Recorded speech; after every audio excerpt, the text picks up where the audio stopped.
Assalamu alaikum wa rahmatullahi wa barakatuh. Ahlan wa sahlan wa marhaban bikum. And welcome to this special broadcast brought to you by the Baraka Forum for Islamic Economy.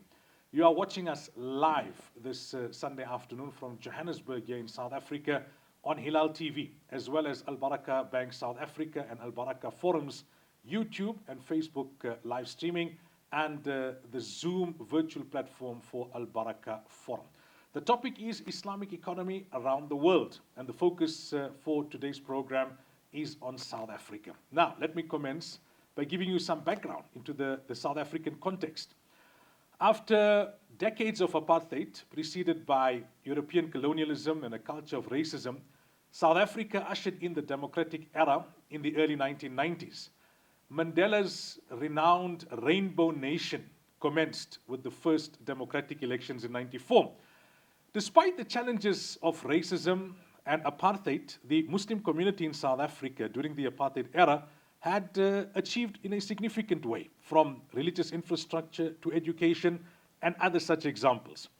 The advent of democracy in the 90s brought with it many exciting opportunities for the Muslim community in South Africa, but it also brought with it the challenge of modifying approach. And the Muslim community at the time, especially the leadership, had realized that there had to be adjustments to the approach in order to cater for the evolving needs of the community in the new democratic era, as well as to plan adequately for the future. As an example, in the 80s, during the last years of the apartheid regime, Sharia marriages were not recognized. Islamic finance was not recognized, at times perhaps not even acknowledged or permitted. If you fast forward 30 years from the early 90s, when democracy was ushered in and Mandela's vision of a rainbow nation had commenced, to where we are here now in the year 2023, as an example of the achievement of the South African Muslim community from an economic perspective, the population of the country now is about 59 million people, approximately, and 2%, give or take, is the population of Muslims within the borders of South Africa. Now, in terms of achievement within our borders, 30 years after democracy, I'll quote to you one example. In 2022, according to data from the Banking Association of South Africa, the deposits in South Africa's halal banking are in excess of $3 billion. That's 61 billion rands. And the advances amount to about $1.1 billion. That's about 22 million rands. Staggering for a community that small in a country with the history of South Africa. Then if you take another example, halal, the global or the developed halal industry, if you look at it from that perspective, South Africa is considered to be one of the most advanced halal certification practices on the African continent. And the country is among the top 5 halal product producing countries worldwide. Some estimates suggest that $3.2 billion is the value of the halal industry in South Africa. So more of that will be unpacked as we talk to our guests on the program. But let me first tell you a little bit more about the Baraka Forum for Islamic Economy. That's the host of the program this afternoon. They are an independent, non-profit global think tank, and they specialize in Islamic economy in a holistic sense. The forum emerged as an extension of the founder Sheikh Saleh Abdullah Kamal, whose research covered various areas of the Islamic economy. So we are honored to invite to the discussion today leading experts from Islamic banking and finance, the halal industry, as well as Islamic NPOs. Let me begin by introducing our guest this afternoon. First, we have Mr. Shabir Chauhan. He is the Chief Executive of Baraka Bank Limited, South Africa. Assalamu alaikum wa rahmatullahi wa barakatuh, and welcome. Wa alaikum salam wa Then we've got Mrs. Fairouz Mohammed, National Chairperson of the South African National Zakah Fund, known as SANHA. Assalamu alaikum wa rahmatullahi wa barakatuh, and welcome. Wa alaikum assalam wa barakatuh. Jazakallah Maulana. Mr. Zainul Abidin Kaji is the co-founder and ex-CEO of the National Awqaf Foundation of South Africa, known in short as Awqaf SA. Assalamu alaikum wa rahmatullahi wa barakatuh. And finally, we've got Maulana Muhammad Saeed Navlaki, who's the Theological Director of the South African National Halal Authority, known as SANHA. Assalamu alaikum wa rahmatullahi wa barakatuh. alaikum assalam wa rahmatullahi wa barakatuh. So, viewers, we're going to focus first on financial services, Baraka Bank, and we've got the CEO, as we mentioned, Mr. Shabir Chauhan, with us. Shabir, tell us about the advent of Islamic financial services and banking in South Africa. I know it's a long history, but in a nutshell. Maulana, I think first we must thank Sheikh Saleh, the late Sheikh Saleh, for bringing Islamic banking into the country. and also to Sheikh Yusuf Kalawi, who is quite involved with the Baraka Forum. In 1975, there was an organization that started off Islamic banking products. That unfortunately was not too successful. In 1988 or 89, there was a failed Islamic bank that was established. Unfortunately, that folded. But I think we must thank the Advocate A.B. Mohammed, Senior Counsel. He was instrumental in bringing a sustainable solution of Islamic banking into the country. That was in 1989 when Al Baraka was established. And in 1997, there was the first Sharia-compliant unit trust. So that's the background of where Islamic banking products started off in this country. 25 or 30 years from then, how would you say, what's your evaluation of the change in the landscape when it comes to Islamic finance and banking? How much has changed since then? I think, Maulana, significantly. I think in the earlier years, with only one financial institution, a fully fledged Islamic bank, the growth has been very pedestrian until probably 2004, when there were other players that came into the market. There were other institutions, the bigger banks. 2004, 2005, 2006, there were 3 new players that came into the market. And I think that's when the growth significantly increased. 2016, there was another institution that came into the market, and 2023. So the top 4 banks in the country have got Islamic windows. The figures that you mentioned, currently at the end of March, as per the Banking Association, there's 60 billion rands in deposits, 21 billion rands in advances.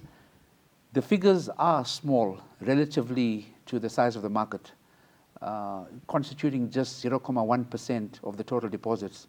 However, in terms of the unit trust industry, that market is the whole Sharia compliant unit trust industry, something like between 25 and 30 billion rands.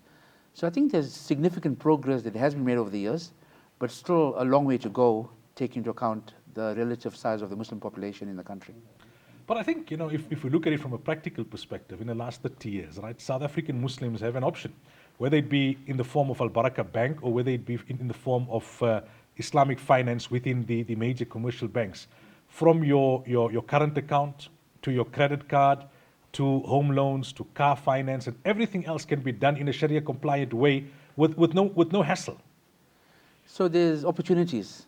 I think 30 years later, there's no reason why someone cannot go and engage in financial compliant products, whether it's savings, whether it's transactional account, as you indicated. And I think you've got to remember that South Africa has got a very sophisticated banking system. The opportunities that's available for every single person to engage in that is unlimited. So yes, you're quite right. However, the percentage of people, in my opinion, that are banking on a Sharia basis could be 10 to 20%. So the other 70, 80%, because of historical reasons, they're probably staying with the old financial institutions. But there's a great opportunity in that regard for the industry to grow. Has government played its part? I think significantly. If you have a look at it, government has been, living in South Africa, the government has been very positive for growing Islamic banking in the country. Let me give you a couple examples. The first is, you have a look at the Income Tax Act. Section 24J of the Income Tax Act talks about Islamic finance. Here we have in our South African legislation. Then you have a look at, for unit trust. At one stage, we were possibly sitting in a Sharia meeting for the unit trust, where you have the Sharia chairman at that stage, it was Mufti Taqi Usmani, indicated approach the authorities to see if you can deduct impermissible income at source. We said that's impossible. Fortunately, we approached the authorities, and now in the country, any Sharia compliant unit trust, the impermissible income is deducted at source. Wow. So that's something then in the legislation. You have the government has issued a sovereign sukuk in 2014 for $500 million that was oversubscribed by 4 times. You're having the Reserve Bank issuing a sukuk for an Islamic institution, mobilizing something like 400 million rands that's available. You got something called COFI, that's a conduct of financial institutions. They're trying to regularize what constitutes Sharia investments. So the list goes on. So government, yes, there are limitations, but they've done a significant amount of work in terms of supporting the industry. You spoke earlier on about opportunities, right? What can we look forward to with regards to Islamic banking and Islamic finance as South African citizens? What's in the pipeline? What's on the horizon? The issue that comes in is that whilst I'm saying there's progress been made by the South African government, the South African Banks Act, as an example, there's no reference to Islamic banking at all. That creates challenges. Create challenges in the sense that you've got to invest in treasury bills, you've got to take that income, donate it to charity, etc. But it is quite encouraging that government currently is looking at a domestic sukuk. This sukuk was meant to have been rolled out in 2020. Unfortunately, with COVID, that was put to a stop. But I do understand from National Treasury that if they do roll out this sovereign sukuk running into several billions of rands, it will change the landscape even further in the country. Other aspects that is being looked at, as I mentioned, COFI, Conduct of Financial Institutions, more to regularize some of the schemes that have failed in the country, what can be considered to be Sharia compliant, how do you have formality.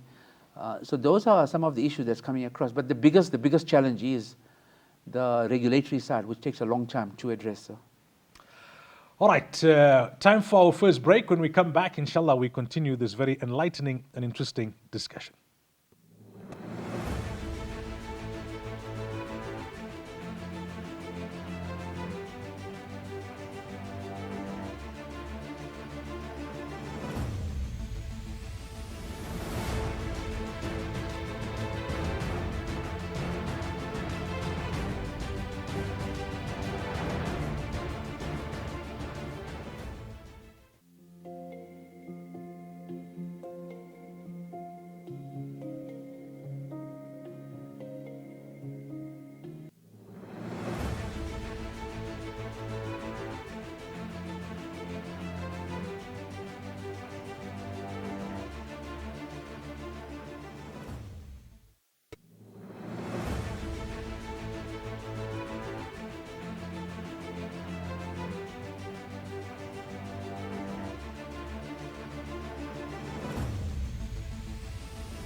Welcome back to this special broadcast brought to you by the Baraka Forum. The focus is on Islamic economy around the world, and today we're particularly taking a look at South Africa. Prior to the break, we're talking Islamic finance with Shabir Chauhan from Baraka Bank South Africa.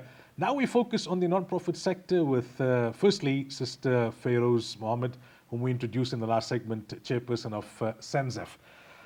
Okay, so take us through the non-profit components of the Islamic economy in South Africa. What are the kind of activities that a non-profit entity would be engaged in? Bismillahirrahmanirrahim. Jazakallah Maulana. So in an Islamic economy, we've got to contextualize it based against its objectives, which would be establishing justice, attaining fairness, promoting Islamic values, etc.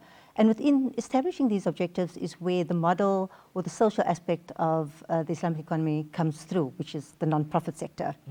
And when we look at the non-profit sector, for example, we look at zakah, which is that mandatory charity that Muslims have to give, considering the certain conditions are met. Then we look at waqf, which Brother Zainul will go and speak a little bit more in detail. We have Qard al-Hasan, which is basically a benevolent loan where there is loans granted where there is no component of riba. We also have Islamic microfinance. So there are various components within the non-profit elements within Islamic economy. And the activities around, and I'll basically speak about from a zakah perspective because as the national chair of SANHA, that is where basically our focus is. And if we look at certain activities, so we have, for example, the collection, which is ensuring that the donors, who's called the muzaki, has easy access or easy processes of paying their zakah. We have quite a lot of SANHA's focus is on advocacy, educating the muzaki around, the principles, maqasid of zakah, and exactly how to calculate it, because we find that the communities aren't really familiar with the topic of zakah. It is a pillar of Islam, but a very much neglected one. And that's why we focus a lot on advocacy, especially during the month of Ramadan, because we find that many communities Muslims pay their zakah during the month of Ramadan. We also have what we call, from the distribution aspect, where we have the assessment eligibility aspect, where ensuring that there are kind of guidelines as to when engaging with a mustahiq, who is the recipient, getting some information, etc. And with that, we also have the disbursement, which could either be social welfare as well as social development. And our approach has shifted through the years of more project or program development, where the objective and maqasid of zakah is to transform and to eventually move the condition of that mustahiq from a continuous and perpetual handout to educating and giving them a skill so that they can become self-sufficient and self-sustainable at the end of the day. And all these non-profit activities will be with the objective of ensuring the dignity of the mustahiq is maintained and ultimately pleasing Allah subhanahu wa ta'ala. So like you mentioned, SANZAF, the core focus, the core area of activity is zakah. In your opinion, has the institutionalization of zakah been effectively implemented in South Africa? What are the challenges around that? So zakah is an important financial and institutional framework which provide social justice, social prosperity, social upliftment, ultimately for the needy and for the most vulnerable. We know that we encourage individuals to pay their zakah individually, and especially to their families first. But there is a premise that we reference in terms of contributing towards organization or an institution, with the benefits of resource pooling, with the benefits of that independent assessment, as well as the greater impact. If you're giving, for example, 2,000 Rand to an individual, as opposed to an organization who has pooled those resources, where you can pay bursaries, for example. And if I look at South Africa, there are a number of zakah institutions that fall under the mandate of the collection and distribution. And alhamdulillah, the beneficiaries are really benefiting through these organizations, whether they have assisted in terms of, and they have assisted in the alleviation of poverty, assist in certain programs, etc. And that doesn't come without challenges. If I look at just two very basic challenges, a lot of criticism we generally get is around, lack of coordination, which results in unplanned distribution or haphazard distribution, lack of transparency, governance, and the one that we usually tend to highlight is the lack of a regulatory body. There isn't a regulatory body in South Africa, so there's no assessment, there's no monitoring, there's no evaluation, and which at the end of the day result in no accountability. So organizations can pop up, like I said, in the month of Ramadan, and nobody's held to account. So even though, and we cannot outweigh the challenges that that there are, it doesn't outweigh the good that these organizations do. But we cannot ignore these challenges. They exist. However, we need to ensure that somehow we regulate this industry, whether they implement basic or minimum standards of good governance, with the objective of ensuring that the vulnerable and the needy are, their rights are upheld. We spoke in the previous segment to Shabir about the developments in South Africa around Islamic finance. Has that impacted on the awareness of religious obligations with regards to wealth, and particularly with regards to zakah? That's a very important question, because I do think if we look at historically, as a Muslim consumer, we were engaged in the conventional banking. Now, if you look at the banking sector, if you look at, and Brother Shabir mentioned the top 5 banks, they have all Islamic windows, except that we have one fully fledged Islamic bank. So now, in terms of the conscious Muslim wanting to ensure that they comply with Sharia compliance, they cannot now say they don't have options. They may not, I think, fully understand, and be aware of all the options they have available, but I think now the conscious Muslim cannot say they don't have options. And because of that mindset of the Muslim or the conscious Muslim opting for more Sharia compliant instrument in terms from a banking perspective, so too do they become more conscious about the aspect of zakah. And I must maybe indicate that during the month of Ramadan, Baraka Bank and SANZAF actually collaborated with it was such an easy but an important aspect where they utilized their debit order system to pay their fitra. So those are kind of collaborations that I think, and ideas where the consciousness of, from a Sharia Islamic banking sector, somehow affects the consciousness of Muslims to be able to pay their zakah as well. Well, let's talk specifically about Waqf, Brother Zain al-Abidin. For those who are not familiar with the term, in layman's terms, what is Waqf? Okay, Bismillah ar-Rahman ar-Rahim. I think the whole concept of Waqf, if we look at the origins of it from the time of the Prophet ﷺ in Medina, the word Waqf really doesn't even appear in the charitable sense in the Quran, but the word Sadaqah Jariyah appears, in the Hadith and so forth. But Waqf, the literal meaning of Waqf is actually to stop, to stand still, to halt, and you find this in all the stop streets in the Middle East with the word Waqf or Qif. But from a Sharia perspective, the whole idea of giving from a voluntary perspective, a voluntary charity dedicated to Allah subhanahu wa ta'ala for a Sharia compliant purpose. So bequeath the asset and utilize the usufruct. So in a sense, if one were to talk about it metaphorically, it's about a tree and fruits. So the tree becomes the waqf and the fruits become the usufruct, which can be utilized and be sold and be distributed. Sorry. To enable beneficiaries to benefit out of that. So in a sense, that's basically, the meaning of Waqf. How challenging is it to cultivate an understanding of an Islamic concept like that in a non-Muslim country like South Africa? Okay, I think our target market, so to say, are the Muslim community. So I think the major challenge is since the understanding of Waqf hasn't been there, although historically speaking, we've seen Waqfs in South Africa. Say, for example, the Grey Street Mosque in Durban. It's got shops around it, and there's rental income that's produced out of that, and they support a lot of other institutions in and around Durban. We've got examples like the Nurul Islam Plaza. We've got examples of the Rustenburg Mosque Plaza. But I think, in a sense, the notion of Waqf hasn't really sort of been integrated into our psyche, into our culture. People do talk about Sadaqah Jariyah and so forth, but I think when we talk about the commercial side of Waqf, it hasn't really penetrated the Muslim community. So the challenge is actually of educating people, of creating more awareness. We don't even find it actually in our madrasa syllabi, for example.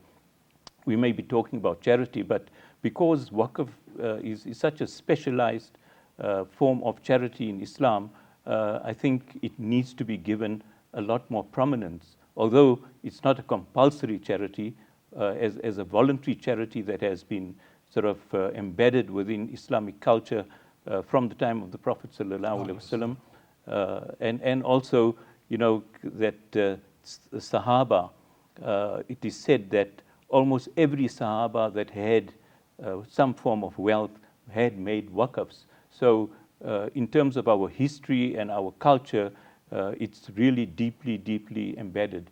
And we've got deep roots about the waqf system. In the world that we live in today, considering our current dynamics, why is Waqf strategic and advantageous as a form of charity, specifically for South Africans and in general? I think that the idea of civil society giving and the Islamic notion of spending in the way of Allah in so many verses in the Quran, and we find that charity within Islam is a major factor, and for South Africans in particular, I think we find this all the time, that whenever there's a call for any disaster or any emergency requirement, Muslims do come forward. But I think the issue of sustainability is the important part within Islam. Waqf is sacred, Waqf is sustainable, it's more enduring, and I think it's very powerful because when one looks at the development of the whole Waqf sector, from the Al-Azhar University to all the Al-Azhar schools throughout the world, we find the Sultan Fatih universities, libraries, hospitals, the homes for the aged and so forth. All these, and even mosques, are supported by commercial assets that are Waqf assets. And this is what we need to actually be doing, that we to promote this whole system. We must understand that the Waqf system was decimated during the colonial era. I mean, in many parts of the world, either Waqfs were nationalized, or land was actually, there was land grabbing taking place in Tunisia and Morocco and other places. So we find that we're in a situation that the Waqf system needs to be revived. And so, inshallah, that's something that we need to do. Inshallah. Time again for a break. When we come back, we're going to be focusing now on the halal industry.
Welcome back to this special broadcast brought to you by the Baraka Forum, which focuses on Islamic economies around the world. The focus today and for this program is South Africa. Thus far, we've spoken about Islamic banking in South Africa with Shabir Chauhan from Baraka Bank. We've spoken about the NPO non-profit sector with Feroz Mohammed from SANHA and Zainul Abidin Kaji from Awqaf SA. Now the focus turns to halal certification and the halal industry. Part of our panel, we have the Theological Director of SANHA, and that is Maulana Muhammad Saeed Navlaki. So, Maulana, let's go to the beginning. Halal certification. When was it introduced and how was it introduced in South Africa? Bismillah ar-Rahman ar-Rahim. Nahmaduhu wa nusalli wa nusallim ala Rasulih al-Kareem. Ma ba'd. We must understand that prior to the 1950s and 60s, there was no halal certification anywhere in the world. Although the halal imperative and the injunction was there always. Due to various factors, South Africa seen the need in the early 60s to introduce halal certification. So we are amongst the oldest in the world, alhamdulillah. The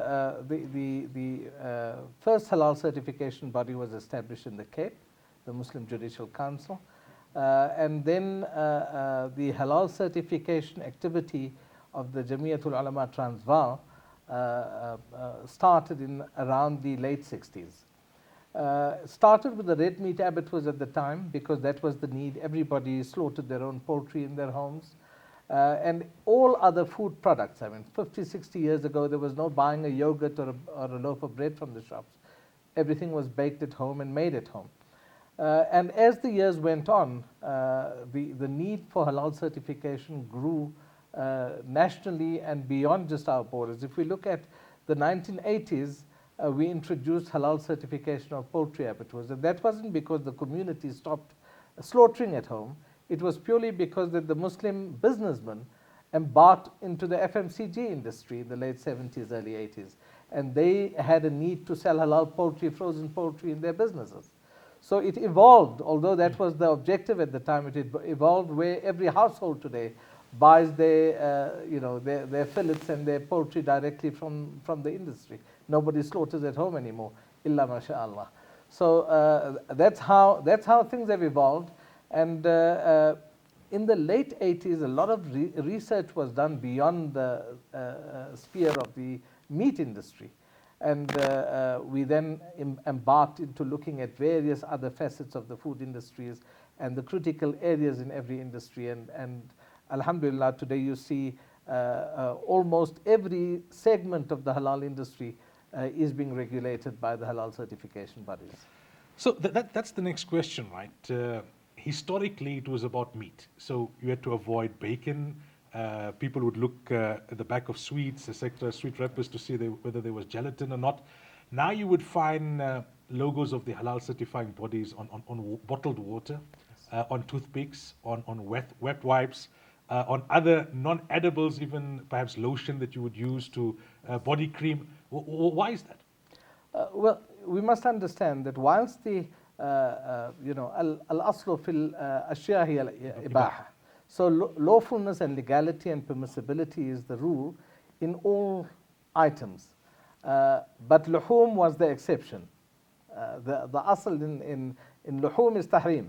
So that is the core of halal, where slaughter has to be done correctly, the species, the slaughter, the procedures, etc. have to be followed.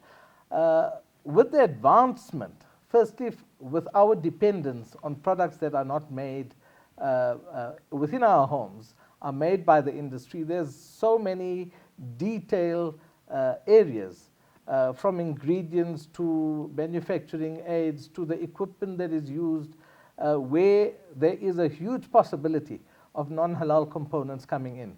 The other day, somebody spoke about toothpicks, as you mentioned earlier. We were sitting at a dinner table, and they said, oh, I see the SANHA also certifies toothpicks. Now, it's a people don't understand, but that's exactly what we said 18 years ago when the guy walked into the office and said, I want my toothpick certified. And we said, it's neutral, it's a wood item, why do you need certification for it? But he then responded saying, look, let me teach you people something. It needs certification because the wood is coated either with beeswax or with an animal stearate fat. That was an eye-opening. We immediately wrote to Oral-B, only to find out that the waxed floss uses a beeswax and the unwaxed floss uses a magnesium stearate of animal fat origin. So, and like that with water. Typically, I mean, you see a bottle of water, why does there need to be a halal certification on it? There's a host of factors besides flavored water where there are critical ingredients in the flavorant material, but even plain water, the filter aids that are used, the carbon material that is used, is it coming from animal bone carbon or is it from mineral carbon? So there are a huge factors that have to be taken into consideration. Now, I mentioned in my introduction, right, we make up about 2%, give or take, of the 59 million people that reside in South Africa. Yet, halal certification is massive in South Africa in terms of proportion, right? What's behind the success story of halal certification in our country? We must keep in mind that, unlike other minority Muslims in non-Muslim countries, South Africa has a very mature Muslim community. Our community in South Africa is almost 4 centuries old.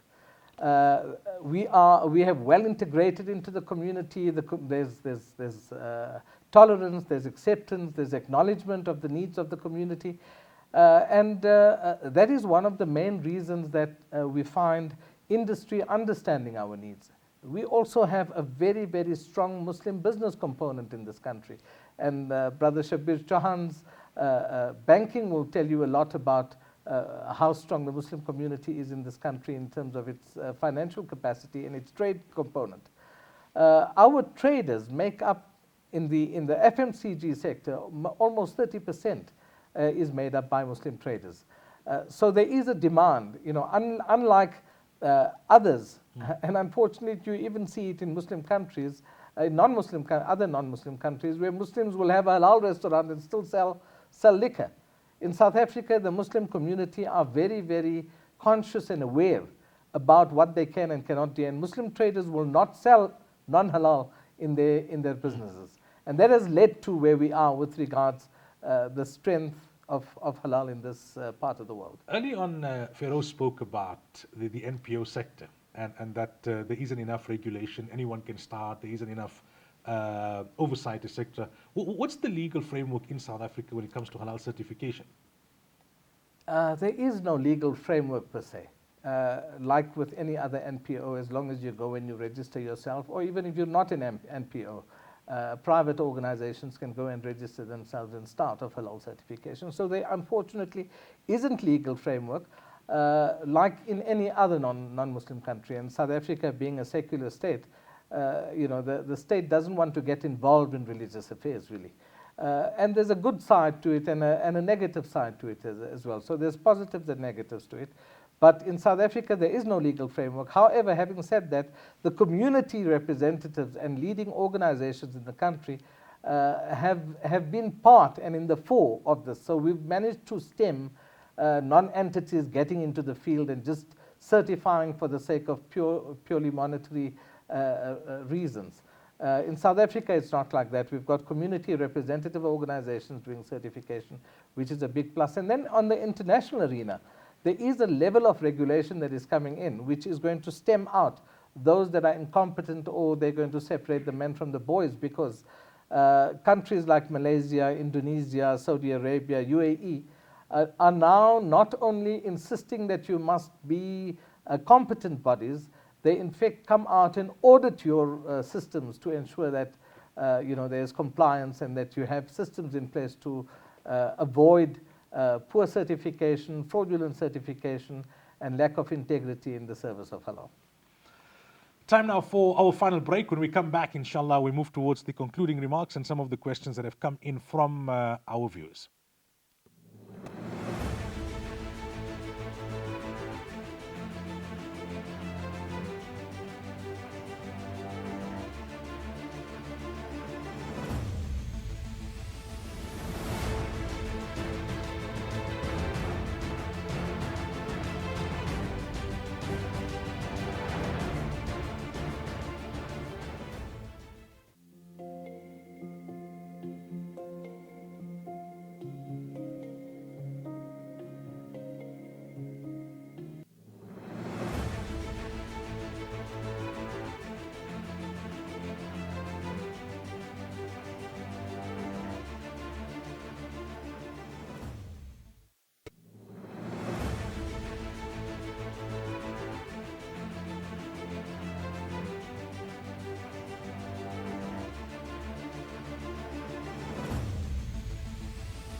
Welcome back to the final segment of this special broadcast brought to you by the Baraka Forum. Their focus is on Islamic economies around the world. The focus of today's program is on the economy, Islamic economy here in South Africa. Shabir, we spoke earlier on, in the very first segment about Islamic finance. How appealing is Sharia-compliant financial products to non-Muslims? Globally, but more specifically in South Africa as well. I think it is a bit difficult. The reason being that there's so many options available. There's other institutions. If you go across and you're trying to market Islamic products, someone is going to question as to the reasons why they should. I think sometimes we are our greatest enemies. We name products very complex names. When the non-Muslims look at it, they don't understand it. But saying that, I think there's also an understanding that we should move away from Islamic financial products or Sharia compliant products, but more ethical products. And that resonates with the communities when we have products that are not involved in alcohol, not involved in tobacco, not involved in some of the vices, etc. Then you're getting people coming to invest. But at this point in time, it's in the minority. But in some institutions, I do kind of believe that they have a significant number of non-Muslim customers. But in that, there's definitely an opportunity. And even in the unit trust industry, if you have a look at that particular companies, significant number of investors are voting or investing on that basis. Now, one of the questions coming in from one of the viewers, can you share experience in the practice of integrating of Islamic social finance in the framework of financial inclusion and well-being with valuable impact on poverty alleviation? In South Africa, we have a major problem. Poverty is something that's creating a lot of challenges in the country. And we've experimented with microfinancing. It's a very difficult and expensive initiative to undertake. At the bank that I'm involved with, we've recently introduced a social responsibility card, a debit card, where we're trying to make it easy for people to benefit from it. For example, that card cannot be used for cash withdrawals. It can't be used in bottle stores. It can't be used in places of vices. It can only be used in certain areas of businesses. And it's becoming very popular. So that will probably assist the people out there to play a role. But it's something that we have to learn. I don't think we've mastered it. And perhaps if it's coming from overseas, we need to look at more what the overseas model is. We do look at some of the other countries, but we haven't been that successful at this point in time. Feroz, a question from one of the viewers. How has fintech assisted in making it easier for a person to discharge their zakah? Bismillahirrahmanirrahim. Shukran Maulana, from a South African perspective, and I think that's where the context would be coming from, I must say fintech has played a significant role, and I think it will continue to play a significant role in facilitating zakah payments. If you're looking at from everybody using their smartphones, if you look at from a mobile app perspective, even SANHA has a zakah app.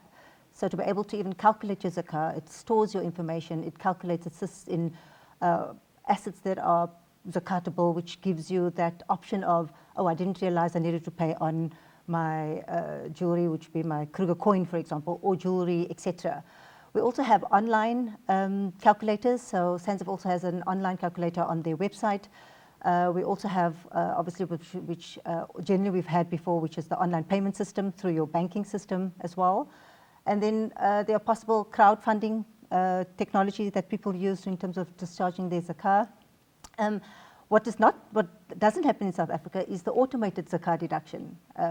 Where, for example, if you look at countries like Malaysia, Indonesia, where your zakah gets deducted from your bank account automatically. Inshallah, I hope that will happen in our country very soon. Because you look at the potential of zakah, that we're not reaching in terms of the distribution and the poverty that is within this country. And Brother Brother Shabir has mentioned, from a 61 billion perspective of the deposits that there are. And if you're looking at just from a zakah potential perspective, we've done the calculation and it's potentially around 1.52 billion rand of zakah that needs to be collected. And if we looked at the top 5 non-profits that collect zakah, we're close to only about 500 to 700 million.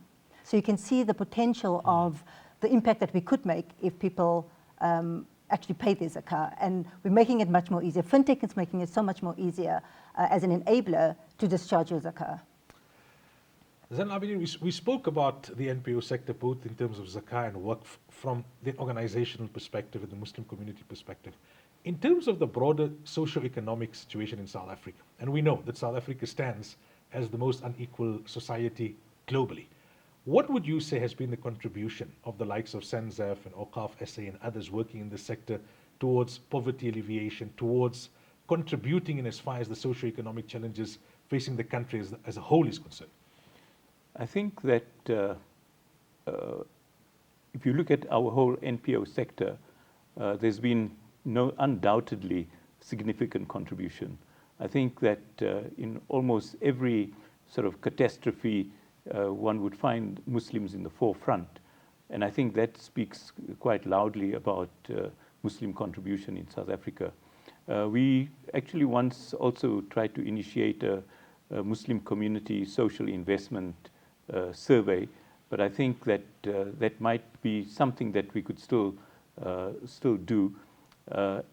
And just as Feroz has mentioned now, that there is a significant amount collected in terms of zakah, but there's a significant amount that's also collected as sadaqah or lillah and also as waqf. So all these combined actually contribute significantly to poverty alleviation. For example, when we had the riots and the looting that took place in 2021, Muslims were in the forefront providing bread, providing water, and a host of other requirements.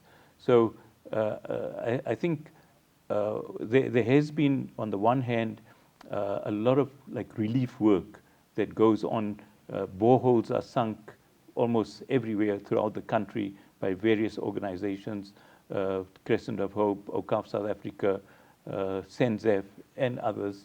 In fact, Gift of the Givers is a significant player as well in this area, assisting hospitals. And now with load shedding and even water shedding that we're experiencing, I think more and more happens all the time. But overall, I think, and like you mentioned, from a significantly small community, there is much that is happening.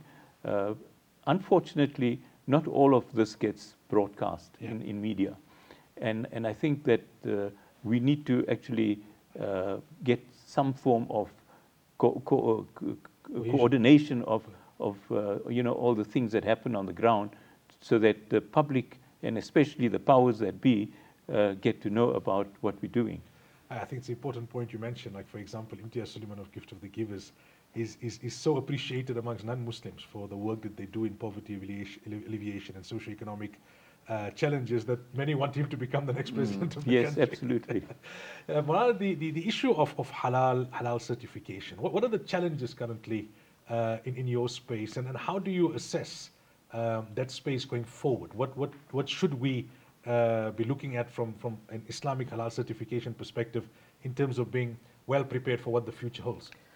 I think we firstly have to be aware of the fact that there's increasingly reports of fraud that are coming in with regards to halal certification. So fraudulent certification locally and internationally is something that is a major challenge that regulators have to find ways and means of curbing. And secondly, there is a dearth. Really, there's such a shortage of Muslim scientists and food technologists, and this is not only in South Africa, but more in South Africa than Muslim countries would still have. But non-Muslim countries where there are Muslim minorities, unfortunately, this field is hugely neglected, and we definitely have to find ways and means of encouraging our youth to pursue careers in this regard, and also investing, from our business segment into this area. If you look at what is happening in the world, I mean, whether you look at GMOs or whether you look at lab-grown meat products, or the move towards products that are trending, whether it be your energy drinks or your CBD products, etc.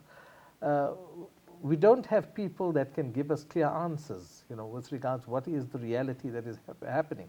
And what scientists do today, governments come to know 10 years later, and before there's regulation, it's 20 years have passed, and the product's already in the market and you don't know about it, even though you may be consuming it. So we definitely need a huge investment in that segment where we can have scientists leading us. We've got 3 minutes left, so we'll just go to some concluding remarks. Shabir? Well, I think from my side, the Islamic economy in South Africa is very interesting. It's about 100 billion at this point in time. We want, as some of the organizations we're involved in, to see how we can increase that to 200 billion.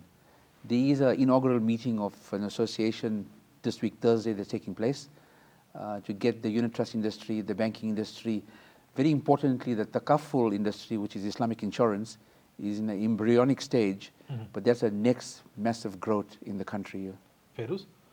Shukran Maulana. I think the theme that I got from the panelists today, and maybe something that I maybe want to mention, is around the social prosperity. If I look at in terms of the non-profit sector, that is ultimately the objective, is to ensure social prosperity for those most vulnerable and those most needy. And at the end of the day, the objective is to please Allah subhanahu wa ta'ala, but to ensure that we uphold the right of those who are most needy and most vulnerable through, from a zakah perspective, paying their zakah, inshallah. We'd like to see more growth in the Waqf sector. We'd like to see more programs, educational programs from mosques, from madrasas, from schools, reaching out to community. We'd like to see more integration between the Islamic finance industry and Awqaf in terms of financing Waqf assets. We'd like to see that segment actually growing. in leaps and bounds. There's ample opportunities for that as well. I think internationally, the Islamic Development Bank, they have a separate arm for Awqaf property investment, and they do sort of leverage funding for Waqf properties. I think that's an area that needs to be developed, and that has tremendous potential. I think, from a halal regulatory or certification perspective, I think it's very important that all segments, whether it be our Muslim governments, whether it be our regulators, or whether it be the Muslim businessmen, the primary motivation must at all times be the divine obligation and the religious imperative. Yes, there is a huge pecuniary gain factor and a financial factor attached to it. I mean, the halal industry is worth several trillion rands today internationally. But we must keep in mind the divine obligation in all facets of our life. Absolutely, and that should remain our core focus and objective. Pleasing Allah Tabaraka wa Ta'ala and upholding the values of our pristine deen. It's 3 p.m. GMT spot on. Time for us to conclude. Time always goes very quickly when you're having an interesting discussion, but I hope it was of benefit, inshallah, and the first of many more to come. To all the viewers out there, fi amanillah, assalamu alaikum wa rahmatullahi wa barakatuh.